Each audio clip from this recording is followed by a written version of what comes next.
Who wins March Madness? The NCAA will come out a winner, netting more than $1 billion in revenue this year, much of it from the men's and women's basketball tournaments. Natalie Brand is in Washington, where the Supreme Court is taking up a case that could change the way student athletes are compensated. It's over! The Final Four is set in the NCAA basketball tournament, and when the nets are cut down next week, March Madness will have brought in about $750 million for the Athletic Association.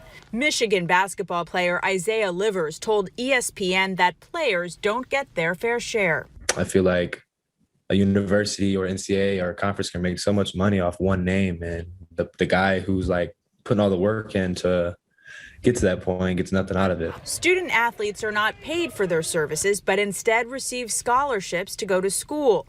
Former men's and women's athletes are fighting to remove a cap on compensation, which would give them additional educational benefits such as computers, science equipment, and musical instruments.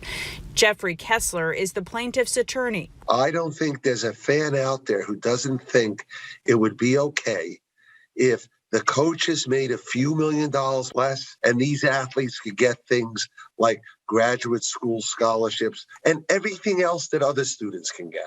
The NCAA argues expanding benefits could lead to abuses. It cited internships as an example, writing in a court briefing, it would be easy for schools to label such internships related to education, even if a star athlete was given, say, a 6-month internship at a sneaker company or auto dealership that paid $500,000. The NCAA is in the process of changing its rules, which would allow athletes to earn money outside of their scholarships. The new rules would allow them to profit from their own names, images, and likeness.